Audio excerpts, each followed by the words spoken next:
The book hit shelves on a Tuesday. By Wednesday, it was the #3 bestseller in the Boston area. By Friday, it had cracked the New York Times bestseller list at number 15. My publisher was ecstatic. My agent was already talking about a book tour, foreign rights, movie options. Victoria saw the list on her phone and burst into tears. "Oh my God, Emma. You did it. You actually did it. Are you crying because you're happy or because your life is a disaster?" "Both," she laughed through her tears. "I'm proud of you, and I'm jealous, and I'm happy, and I'm a mess. Can I feel all those things at once? Welcome to being human. It's confusing as hell." The book tour started in October. 10 cities in 3 weeks, interviews and bookstore events and panels about overcoming family expectations. Jake came to the Boston event, sitting in the front row with Victoria and his mom, beaming with pride every time I read a passage or answered a question. During the Q&A, someone asked how my family had reacted to the book. "They haven't," I said honestly. "My parents still aren't speaking to me, but my sister's here tonight," I gestured to Victoria, "and that means more than I can say." After the event, while I was signing books, a woman approached me, mid-50s, expensively dressed, with my mother's eyes. "Aunt Patricia?" I hadn't seen her in years. "Hello, Emma. That was quite a speech. I didn't know you were coming." "Your mother doesn't know I'm here. She'd be furious." Aunt Patricia glanced around, making sure no one was listening. "She's read the book. She won't admit it, but I know she has. She cried for 3 days after finishing it." "Good! She should cry. She knows she was wrong. Your father, too. They're just too proud to admit it, too worried about what admitting they were wrong would mean for their reputation. Then they haven't learned anything." Aunt Patricia nodded sadly. "No, I suppose they haven't. But I wanted you to know, I'm proud of you. What you've done, standing up for yourself, building this life, it's brave. Braver than any of us ever were." She bought a copy of the book and asked me to sign it.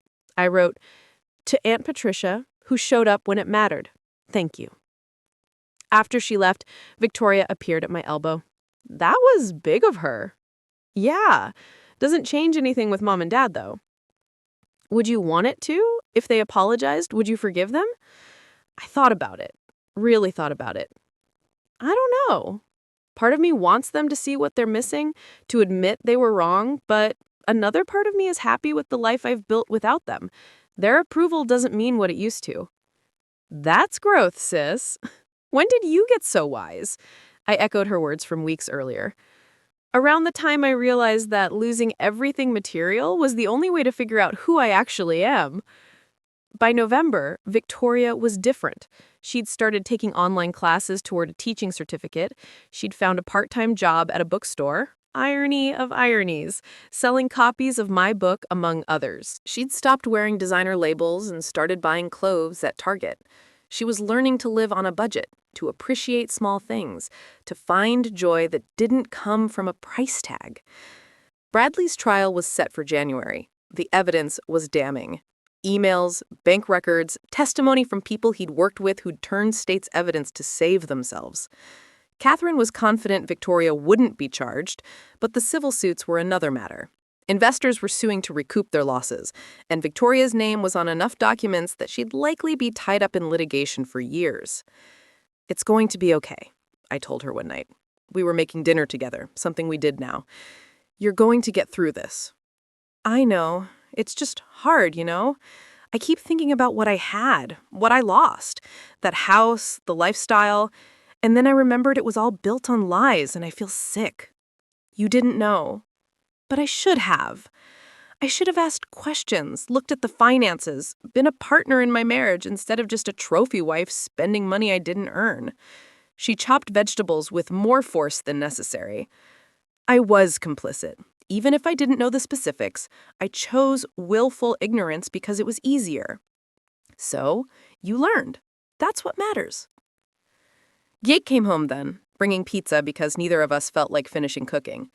We ate on the living room floor, the three of us, and talked about Jake's newest project, a historic brownstone renovation that could really put his business on the map.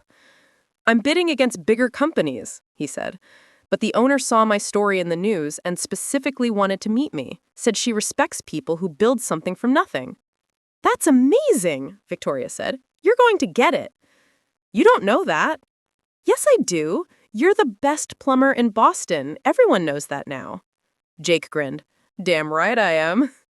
Looking at the two of them, my husband and my sister actually getting along, I felt something shift. This wasn't the family I'd been born into, but it was the family I'd chosen. And that made all the difference. December brought unexpected news. My grandmother had a stroke.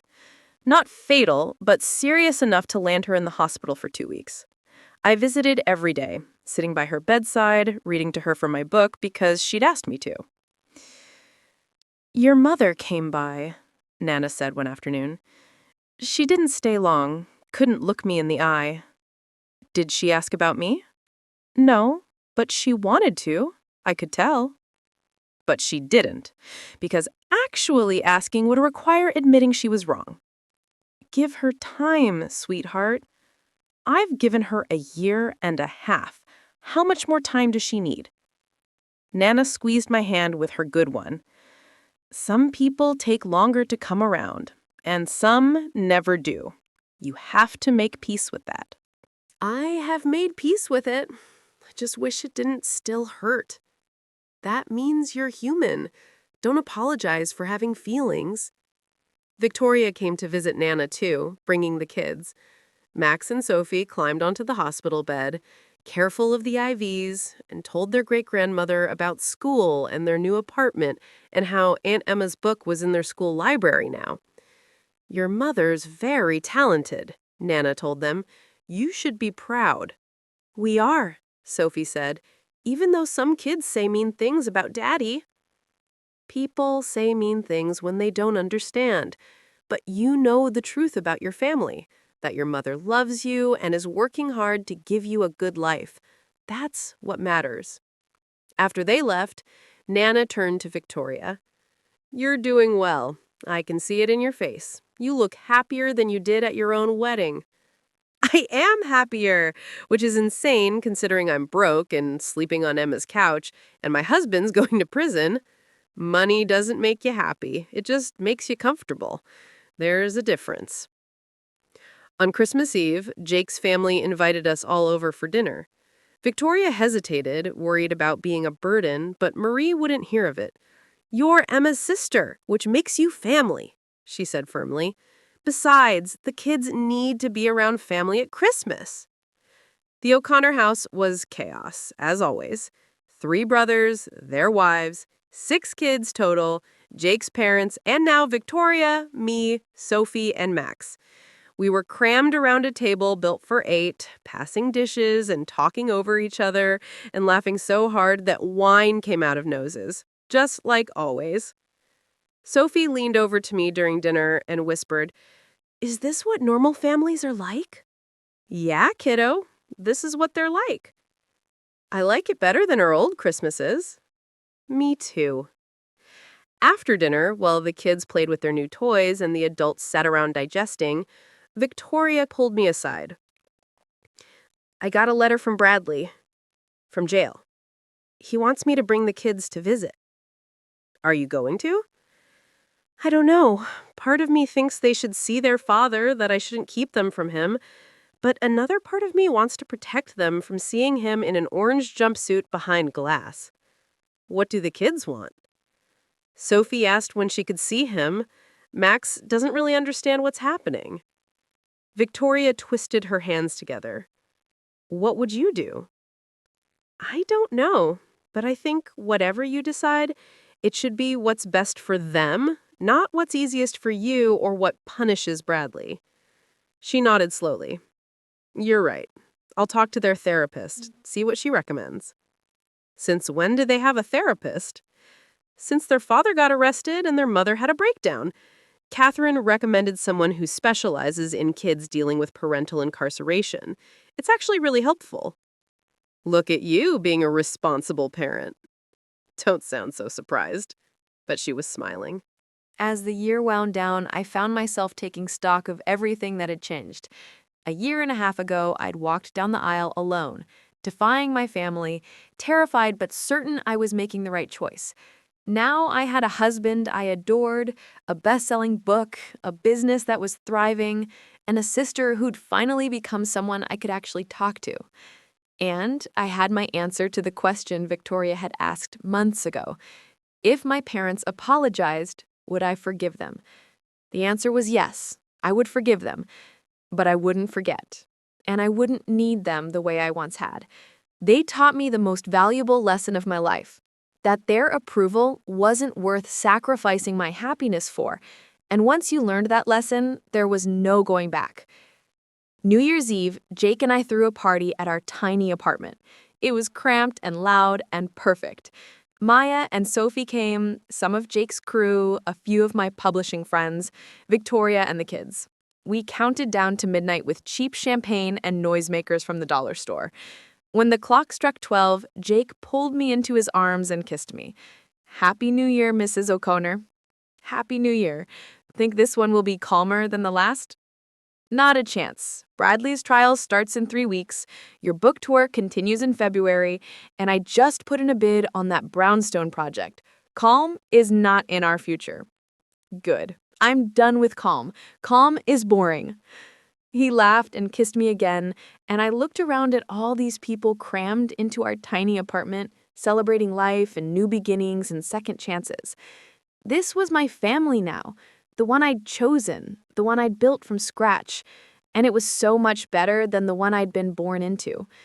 But as midnight turned to 1 a.m. and our guests started heading home, as Victoria tucked her kids into blankets on the living room floor and Jake started cleaning up Solo cups and paper plates, my phone buzzed with a text from an unknown number.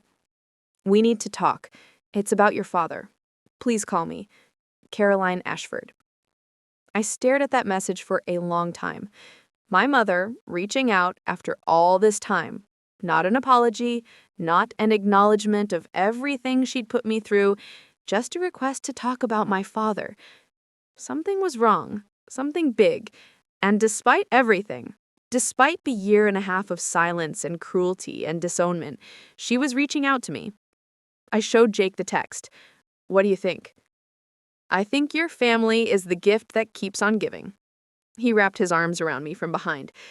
"But she's still your mom, and if something's wrong with your dad, you'll regret not finding out what it is. Even after everything they've done, especially after everything they've done, you're a better person than they are. Don't let their mistakes turn you into someone you're not."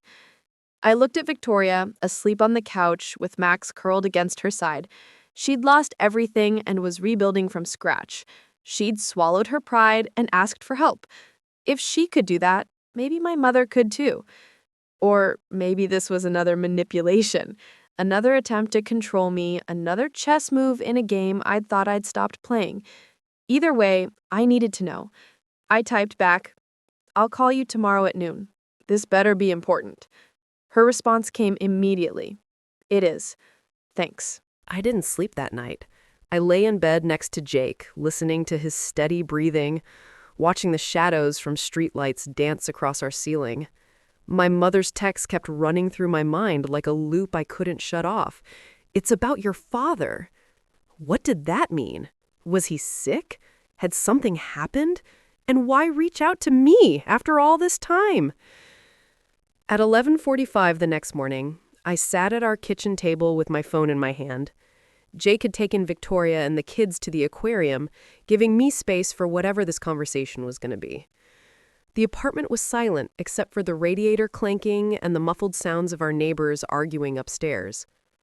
At exactly noon, I called. My mother answered on the first ring. "Emma, you said this was about Dad. What's wrong?" No pleasantries, no "how are you?" No acknowledgement of the 18 months of silence between us, just straight to business. "That was the Ashford way. Your father had a heart attack 3 days ago." Her voice was controlled, but I could hear the crack underneath. "A massive one. He's in intensive care at Mass General."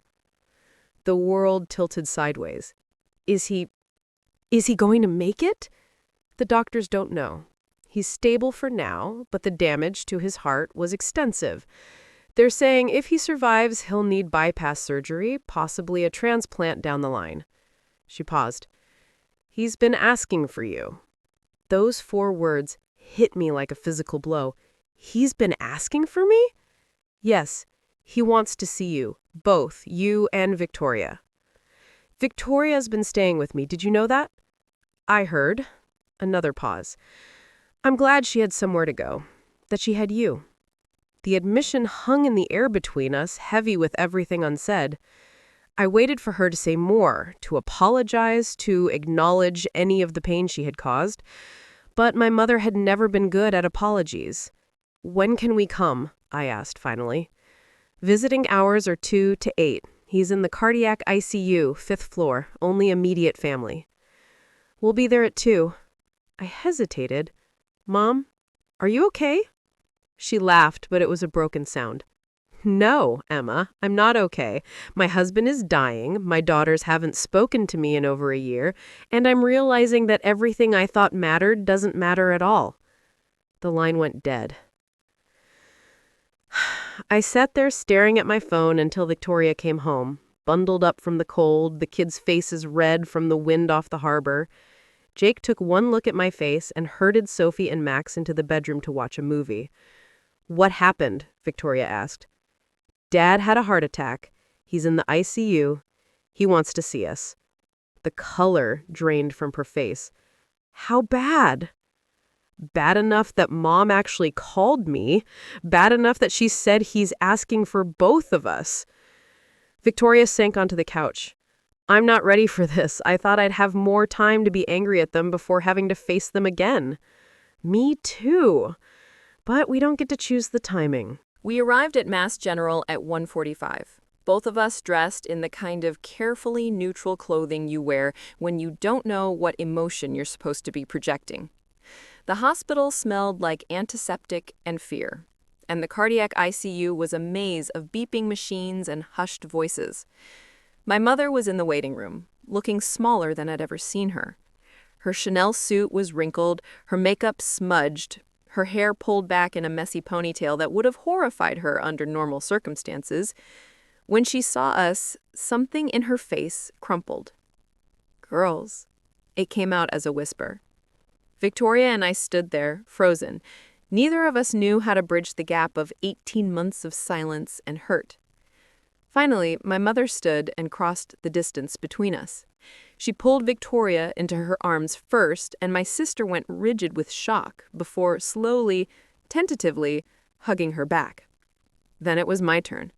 My mother's arms around me felt foreign and familiar all at once, and I hated how much I'd missed this, even as I'd told myself I didn't need it. I'm sorry, she whispered into my hair. I'm so sorry for everything. It wasn't enough. It could never be enough. But it was a start. How is he? I asked when she finally let go. Sleeping. They have him on so many medications. But he's conscious, lucid. He knows what happened. She gestured toward the ICU doors. You can see him, but only one at a time, and only for 15 minutes.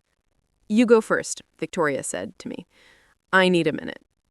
The ICU was a nightmare of beeping monitors and ventilators and the constant hum of machines keeping people alive. My father was in the last bed, surrounded by enough medical equipment to run a small hospital. He looked old. When had he gotten so old? His skin was gray, his breathing labored, even with the oxygen, and there were tubes and wires everywhere. His eyes opened when I approached. Emma. His voice was barely audible. Hi, Dad. I pulled a chair up to his bedside, not sure what else to say. You came. Of course I came. You're my father. He tried to sit up, grimaced with pain, and fell back against the pillows. I've been a terrible father. Dad, you don't have to. Yes, I do. Because I might not get another chance. He reached for my hand with shaking fingers. I was so angry when you chose Jake, not because he wasn't good enough, but because you were brave enough to choose your own happiness over what I wanted. And I couldn't stand it. Couldn't stand that you'd figured out something it took me 65 years to learn. What's that? That money doesn't mean a damn thing if you're miserable. That success without love is just a fancy prison. That I spent my whole life chasing the wrong things and lost my daughters in the process. Tears were running down his face now, getting caught in the oxygen tubes. I'm so proud of you, Emma. The book, the life you've built, the way you helped your sister when we abandoned her. I'm proud and I'm ashamed, and I don't know how to fix what I've broken. I was crying too now, ugly crying in a way I'd promised myself I wouldn't. You don't have to fix everything. You just have to try. Your husband, Jake, is he a good man? The best man I know. Then I'd like to meet him, if he'll let me, if it's not too late. It's not too late. I squeezed his hand. But Dad, you have to understand, I'm not coming back to your world. I'm not going to start dressing differently or acting differently or pretending to be someone I'm not just to make you comfortable.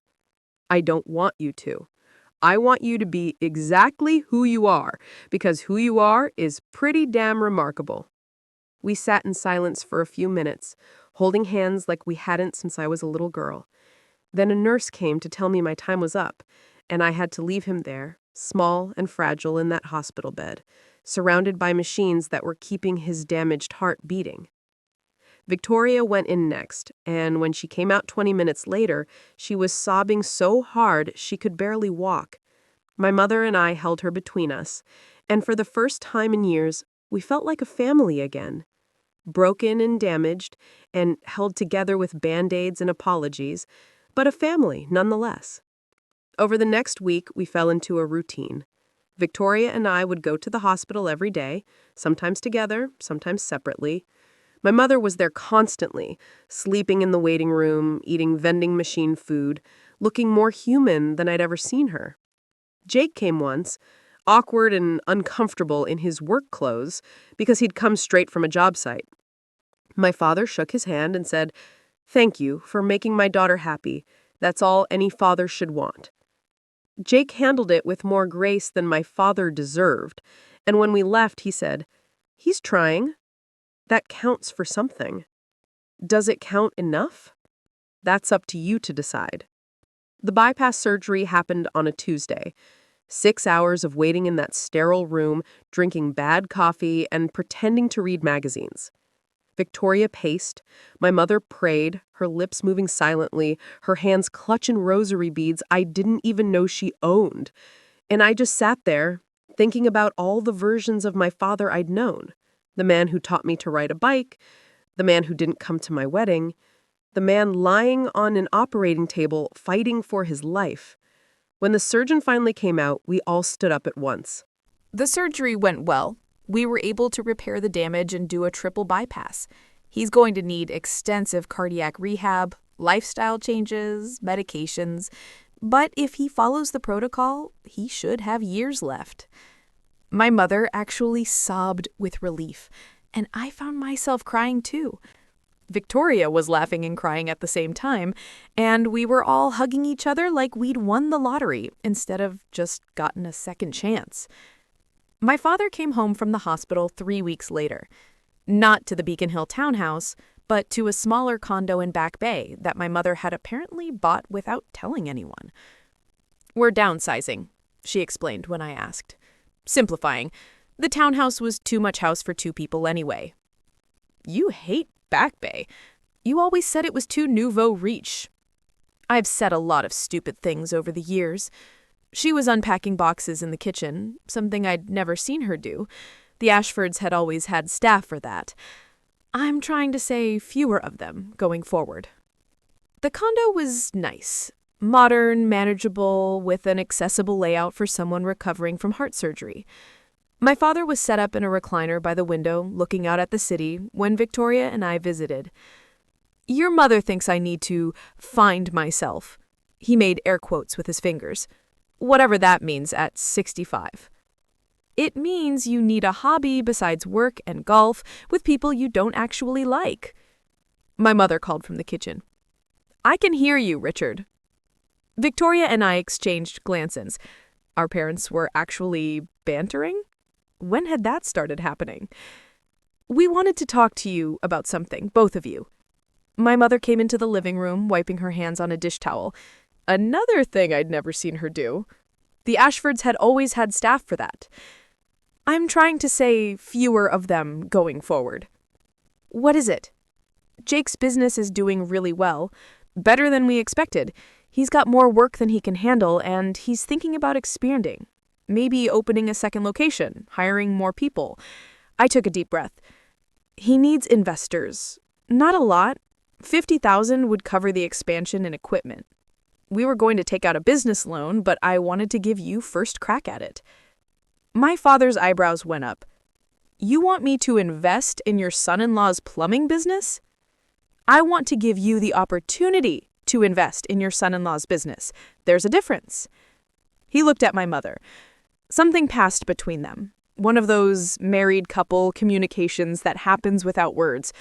Then he turned back to me. On one condition. What condition? That you and Jake come to dinner. Here.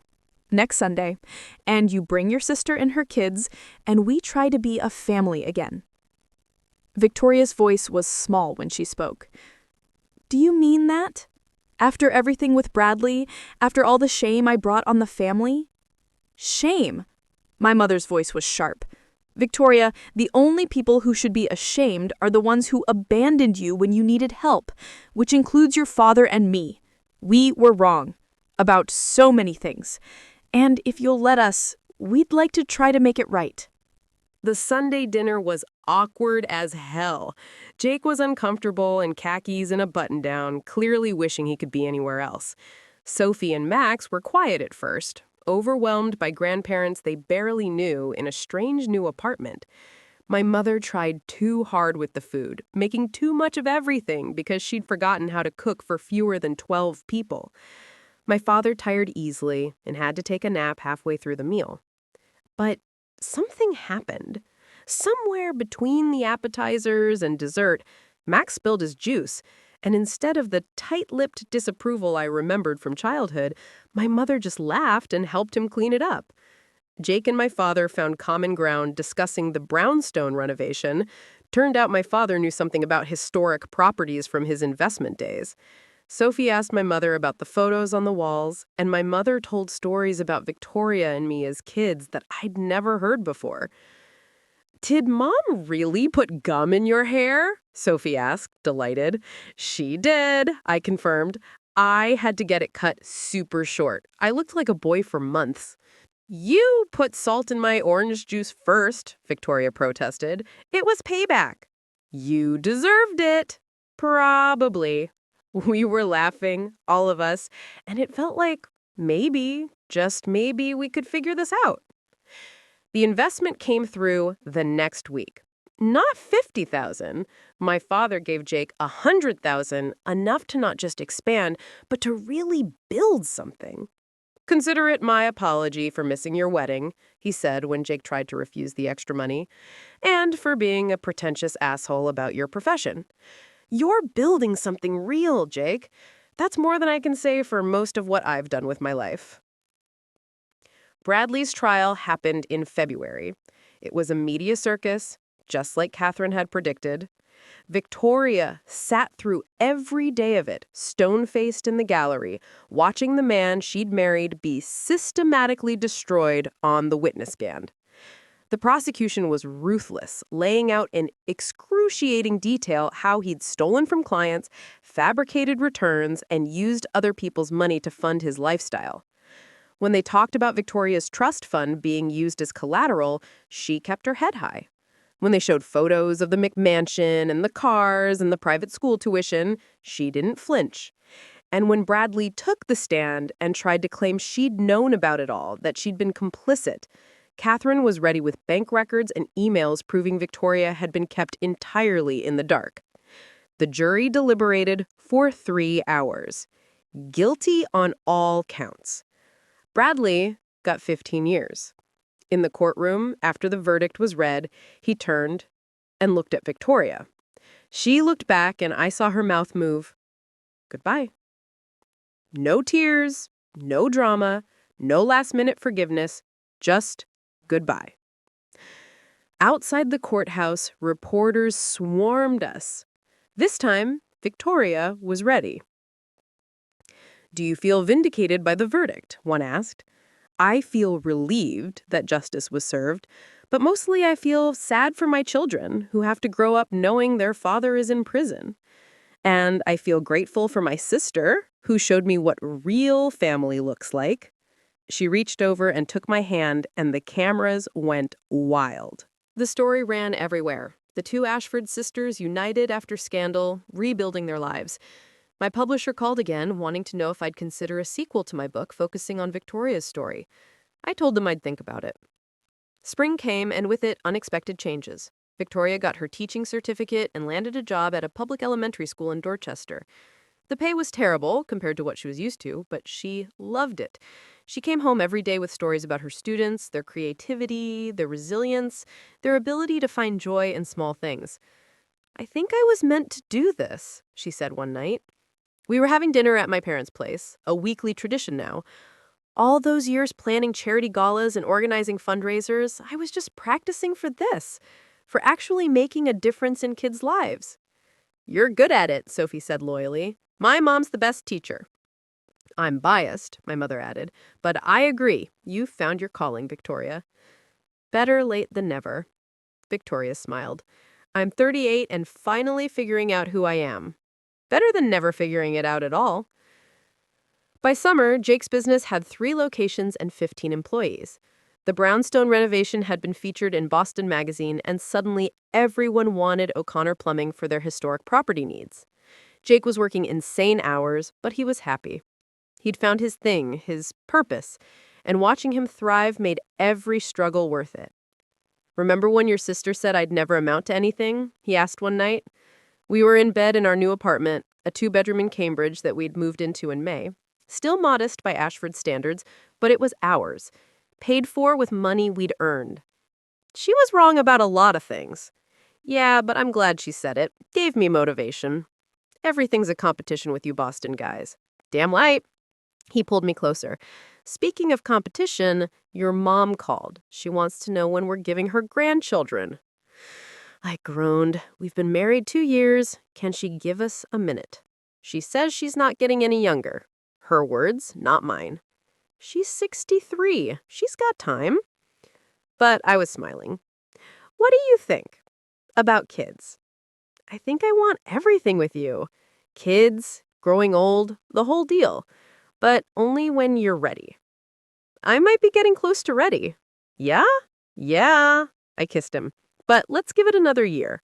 I want to finish the sequel first, and I want Victoria to get settled, and I just want to be us for a little while longer." "Works for me. I've got you all to myself for another year." In August, my grandmother died, peacefully, in her sleep, at the age of 86. The funeral was small and private, just family. But this time, family meant something different. It meant Jake standing beside me, holding my hand. It meant Victoria's kids reading a poem they'd written for their great-grandmother. It meant my parents actually showing up, sitting with us, grieving together. At the reception afterward, my mother pulled me aside. "Your grandmother left you something. Both of you." She handed Victoria and me each an envelope. Inside was a check, $250,000 each. "She wanted you to have it," my mother explained. "She changed her will right after your wedding, Emma, said you'd earned it by being brave enough to choose your own path. And Victoria, she changed it again after Bradley's arrest, said you'd earned it by being strong enough to rebuild." Victoria was crying. "I can't accept this. It's too much." "You can and you will. It's what she wanted." My mother hugged her. Use it to get your own place. Give your kids stability. Build a life. What about you? Don't you need it? My mother smiled, a real smile that reached her eyes. "Your father and I are fine. We downsized, remember? Turns out we don't need nearly as much as we thought we did." I looked at the check in my hand. $250,000. It could change everything, or nothing, because I'd already learned the most important lesson. Money couldn't buy happiness, but it could buy choices, and that's what my grandmother had really given us, the choice to do whatever came next on our own terms. Victoria bought a small house in Somerville, close to Jake's family, close to us. She decorated it herself with furniture from IKEA and art from her students and photos of her kids everywhere. It was nothing like the McMansion in Wellesley, but it was hers, bought with money that actually belonged to her, filled with love instead of status symbols. The book tour for my sequel started in September. This time, Victoria came with me to the Boston launch. We did a joint reading, me talking about choosing love over family expectations, her talking about rebuilding after loss. The bookstore was packed, people standing in the aisles, and when we took questions, a young woman stood up. "I'm about to get disowned by my family for being gay," she said, her voice shaking. "They say if I don't break up with my girlfriend, I'm out of the family. How did you deal with the fear? How did you know it was worth it?" I looked at Victoria and she nodded. We both knew this answer. "The fear never goes away completely," I said. "But you learn to be more afraid of living a lie than of losing people who never really loved you for who you are. And you learn that family is something you can build, not just something you're born into. And you survive," Victoria added, "even when you think you won't. Even when you lose everything, you survive, and you rebuild, and you figure out that what you lost wasn't worth keeping." The woman was crying, but she was smiling too. "Thank you, that's what I needed to hear." After the event, as we were signing books, my phone rang. My mother. "Turn on the news, Channel 7. I grabbed Victoria's hand and we found a TV in the bookstore office. The news anchor was mid-story. And in an unexpected twist, Richard Ashford, former investment banker and member of several prominent Boston families, has announced the formation of a new foundation to help families affected by white-collar crime. The Ashford Family Foundation will provide financial assistance, legal support, and counseling services to victims of investment fraud and their families. Cut to my father, looking healthier than he had in months, standing at a podium with my mother beside him. My daughter Victoria was nearly destroyed by her husband's crimes, not because she did anything wrong, but because our system often punishes the families of criminals along with the criminals themselves. This foundation is my attempt to ensure that other families don't suffer the way mine did. And it's my apology to Victoria for not being there when she needed me most. Victoria was crying, mascara running down her face, not caring who saw. "He did this for me. Dad actually did this for me." "He did this because you showed him what real courage looks like," I said. "You rebuilt your life from nothing. You didn't give up. You taught him what matters." The foundation launched in October with $1 million initial donation, my father's retirement fund, money he'd been planning to leave to Victoria and me, used instead to help others. The first recipient was a woman whose husband had embezzled from his company. She'd lost her house, her savings, her reputation, just like Victoria had. The foundation paid for her lawyer, helped her get into affordable housing, and connected her with a support group. My father called Victoria after the first grant was awarded. "I know this doesn't fix what happened to you, but maybe it can help prevent it from happening to someone else." "You're doing good work, Dad," Victoria said. "I'm proud of you. I learned from the best." Thanksgiving that year was different. We gathered at my parents' condo, me and Jake, Victoria and her kids, my mother and father, Jake's parents who'd been awkwardly invited and had awkwardly accepted, Marcus Chen, who'd become a good friend, Catherine Walsh, who'd become Victoria's mentor, and Maya and Sophie, who were basically family at this point. It was loud and chaotic and imperfect. My mother's turkey was dry, Victoria's mashed potatoes were lumpy, and Jake's brothers got into a heated debate about the Patriots that nearly came to blows. But we were laughing, all of us, and when my father stood to make a toast, the room went quiet. "2 years ago, I almost died," he said, "and in the hospital I realized I'd spent my whole life chasing the wrong things. Money, status, reputation, none of it mattered. What mattered was this: family, real family, the kind you have to fight for and rebuild and choose every single day. He raised his glass. To Emma, who taught me that love is worth more than money. To Victoria, who taught me that strength comes from starting over. To Jake, who's a better man than I ever was. And to all of you for giving us a second chance we didn't deserve. To second chances, we chorused and clinked our glasses. Later, after dinner, I found my mother alone in the kitchen. She was washing dishes by hand, something the old Caroline Ashford would never have done. Need help? I asked. I've got it, but you can keep me company. I leaned against the counter, watching her work. This is weird, seeing you do dishes, seeing you and Dad actually happy together, seeing you in a regular-sized apartment instead of that museum you used to live in. It's weird for me too, but it's good weird. She rinsed a plate and set it in the drying rack. I read your book, both of them. Aunt Patricia told me. Did she tell you I cried? She mentioned it. My mother nodded, her hands still in the soapy water. You were right about everything. About us valuing the wrong things, about suffocating you with expectations, about choosing reputation over our own daughter's happiness. We were terrible parents, Emma, and I don't know how to fix that. You're fixing it now, day by day, Sunday dinner by Sunday dinner. It doesn't feel like enough. It's more than you were doing before. That's progress. She turned to face me, her hands dripping soap. I'm so proud of you. I know I didn't say it when you needed to hear it, but I'm saying it now. You're brave and talented, and you built something real. And Jake is a good man. Your father was right. That's all a parent should want. I hugged her then, really hugged her, and she smelled like dish soap and wine and the perfume she worn my whole life. I love you, Mom. Even when I was angry, even when I didn't want to, I still loved you. I love you too, sweetheart. I always have. I just didn't know how to show it without conditions attached. So show it now. Show it every day. That's all any of us can do. In December, Jake and I made an announcement. We were having a baby, due in June. My mother cried. My father actually hugged Jake and said, "Welcome to the hardest and best job you'll ever have." Victoria was already planning the baby shower, insisting she was going to be the best aunt in Boston. And Jake's mom started knitting tiny blankets immediately, determined to have a dozen finished before the baby arrived. This kid's gonna be so spoiled, Jake said, watching our families fuss over ultrasound photos.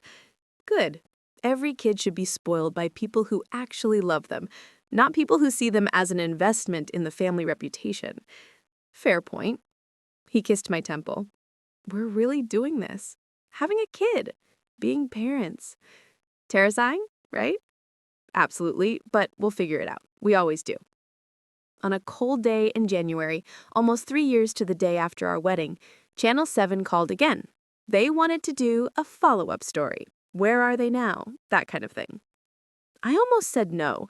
I'd done enough interviews, told my story enough times, but then I thought about that young woman at the book signing, the one who was about to get disowned. I thought about all the people who'd reached out to say my story had helped them find the courage to choose their own path. And I said yes.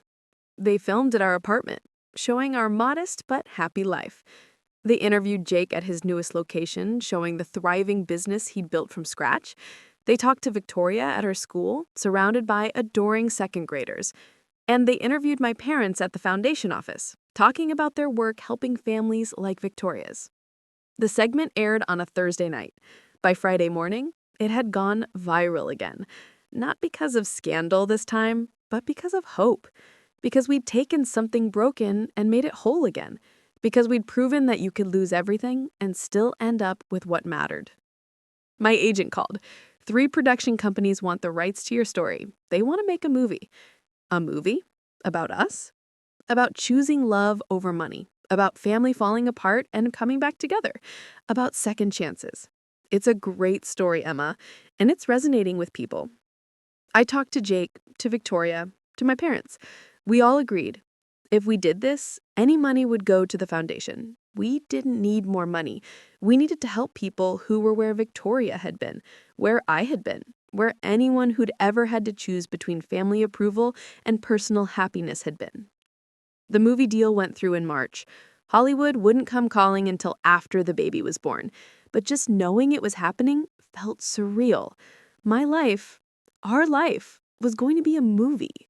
The girl who'd walked down the aisle alone was going to be played by some actress, and the plumber who'd given her his last name was going to be a romantic lead. "Do you think they'll cast someone hot to play me?" Jake asked. "Obviously. Only the hottest Hollywood plumber for my man. As long as they get my good side." "You don't have a bad side." "Damn right I don't." The baby came on June 15th, 2 weeks early in the middle of a heat wave. Charlotte Marie O'Connor, 7 pounds 3 ounces, with her father's blue eyes and her mother's stubborn chin. She came into the world screaming, and I'd never heard a more beautiful sound. My parents were there within an hour, bearing gifts and tears and promises to be better grandparents than they'd been parents. Victoria came with Sophie and Max, and the kids took turns holding their new cousin with supervision. Jake's whole family descended, loud and loving and completely overwhelming the hospital room. And Jake sat beside my bed, holding our daughter, looking at her like she was the greatest miracle in the world. "We made a person," he said, his voice full of wonder. "We did. She's perfect. She really is. I love you, Emma Ashford O'Connor. Thank you for walking down that aisle alone. Thank you for choosing me when everyone said you shouldn't. Thank you for this life." I was crying again, happy tears this time. Thank you for being worth choosing. Thank you for showing me what real love looks like. Thank you for being you. My mother leaned over the bed, looking at her granddaughter with eyes full of love and regret and hope. "She's beautiful. What's her name?" "Charlotte Marie, Charlie for short." "That was your grandmother's middle name." "I know. She deserves to be remembered. She'd be so proud of you, of all of you." We all stayed like that for a while, crowded into that hospital room, a family that had been broken and rebuilt and was still imperfect but was trying, really trying. The christening happened in August at the Botanical Gardens where Jake and I had gotten married. The same fairy lights, the same flowers, the same setting. But this time, both sides of the family were there. My parents sat with Jake's parents, making awkward small talk that would eventually become easier. Victoria stood as Charlie's godmother, holding her niece with practiced ease. Marcus gave a reading. Catherine came, and Maya, and Sophie, and everyone who'd been there at the wedding or at the rebuilding after. Father Murphy, who'd married us 3 years earlier, baptized our daughter in front of everyone we loved. And when he asked if we promised to raise her in love and truth and faith, Jake and I answered together, "We do." After the ceremony, during the reception, I stood on the same spot where I'd stood alone 3 years earlier. This time, I wasn't alone. I was surrounded by family, chosen and given, earned and forgiven. I was holding my daughter, standing next to my husband, watching my sister dance with my father while my mother chatted with Jake's mom like they'd been friends for years. "Quite a change from your wedding," Marcus said, appearing at my elbow with champagne. "Yeah, 3 years makes a difference. You were brave that day, walking down that aisle alone." "I didn't feel brave. I felt terrified." That's what bravery is, being terrified and doing it anyway. He raised his glass. "To Emma Ashford O'Connor, the woman who chose love and changed her whole family in the process." I didn't change them. They changed themselves. You showed them it was possible. That's the same thing. That night, after everyone had gone home, after Charlie was asleep in her bassinet, Jake and I sat on our balcony looking out at the city. Boston sprawled before us, full of light and life and possibilities. "Do you ever regret it?" Jake asked. "Walking away from all that money, that life?" "Never. Not for a second." I leaned my head on his shoulder. "I got everything I wanted and more. I got you, I got Charlie, I got my family back in a way that actually means something. I got a career I love and a life I chose. I wouldn't trade that for all the trust funds in Boston." Even on days when the baby's screaming and the plumbing in our building breaks and we're eating ramen for dinner.